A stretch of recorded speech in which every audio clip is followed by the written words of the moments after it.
हॉटेलमध्ये पिण्यायोग्य पाणी मोफत द्या, समोर लगेच पाण्याच्या बाटल्या ठेवू नका, तुकाराम मुंढेंचा आदेश. राज्यातील सर्व हॉटेल्स, रेस्टॉरंट, धाबे, इटरीज आणि ज्या ठिकाणी अन्न प्रक्रिया केली जाते त्यांनी नियमांचे पालन करणं बंधनकारक आहे. त्याचं जर उल्लंघन केलं तर त्यांना कुणी वाचवू शकणार नाही, असा इशारा राज्याचे अन्न आणि औषध प्रशासन विभागाचे प्रमुख आयुक्त तुकाराम मुंढे यांनी दिला आहे. तसेच हॉटेल्सनी ग्राहकांना पिण्यायोग्य आणि सुरक्षित पाणी हे मोफत देणं गरजेचं आहे, तसा बोर्ड त्यांनी समोर लावावा, अन्यथा कारवाई करण्यात येणार असल्याचा इशारा त्यांनी दिला आहे. राज्यातील नागरिकांना सुरक्षित अन्न मिळावं यासाठी अन्न व औषध प्रशासनाने सुरक्षित अन्न निरोगी महाराष्ट्र ही मोहीम राबवली जाते आहे आणि यासाठी सगळ्यांनीच नियमांची अंमलबजावणी करावी, अन्यथा कारवाई करण्यात येईल, असं तुकाराम मुंढे यांनी म्हटलंय. राज्यातील हॉटेल्स, रेस्टॉरंट्स आणि इतर सर्व ठिकाणी ग्राहकांना पिण्यायोग्य आणि सुरक्षित पाणी हे मोफत उपलब्ध करण्यात यावं.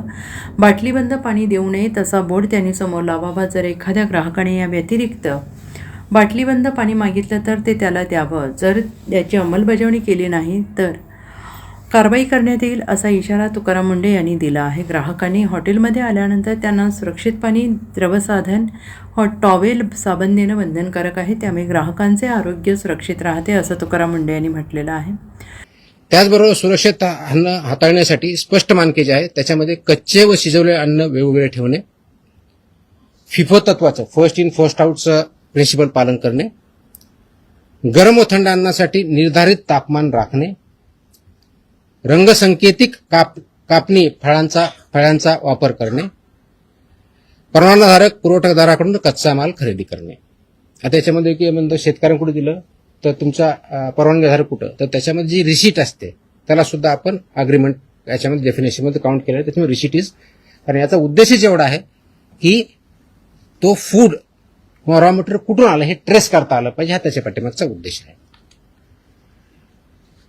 त्याचबरोबर ग्राहकांसाठी मोफत पिण्यायोग्य पाणी पिण्याचं प्रोव्हाइड करणं, मोफत देणं अपेक्षित आहे. सुरक्षित पिण्याचे पाणी विनामूल्य उपलब्ध करून देणं बंधनकारक आहे. आमच्याकडे पिण्याचं नाही, फक्त बॉटल वॉटर आहे आणि ते पे विकत घ्यावं असं बंधनकारक करता येत नाही. इट विल बी व्हायलेशन आणि अशावरती आम्ही कारवाई करणार आहोत. तसे आम्ही त्याच्यावरती बोर्ड लावा असं मी त्यांना सांगितल्या आदेशामध्ये, त्यांना बोर्ड लावावे लागतील, त्याप्रमाणे करावं लागेल. आणि कुणी मागितलं त्यांना सांगावं लागेल की आमच्याकडे पोर्टेबल ड्रिंकेबल वॉटर आहे, ते तुम्ही पिऊ शकता. त्याच्यानंतर त्यांनी डिमांड केली तर त्यांना द्यावं. It's optional, it's not compulsory. त्याच्यामुळे ही पहिली गोष्ट करायची आहे. त्याचबरोबर मेनू लेबलिंग आणि पोषणची माहिती ही मॅन्डेटरी आहे. मेन्यूवरती लेबल व्यवस्थित पाहिजेत, त्याचं लेबलिंग व्यवस्थित पाहिजे. त्याच्यामध्ये उपाहारगृहांनी व केंद्रीय परवानाधारक आस्थापने मेन्यूमध्ये कॅलरी माहिती, पोषण मूल्य आणि अलर्जन माहिती प्रदर्शित करणं बंधनकारक आहे. तसंच वर्तमानपत्र किंवा छापील कागदात अन्न देता येणार नाही, हे प्रोहिबिटेड आहे, ते त्यांना देता येणार नाही. त्याचं कारण असं की अन्न दर्जा हे साहित्य, वर्तमानपत्रे किंवा छापील कागदपत्र अन्नपदार्थाचे गुंडाळणे किंवा वाढणे यावर रेग्युलेशननुसार बंदी आहे. वापरलेल्या खाद्यतेलाचा पुनर्वापर करता येणार नाही. Bureau report, SPN Marathi, Mumbai.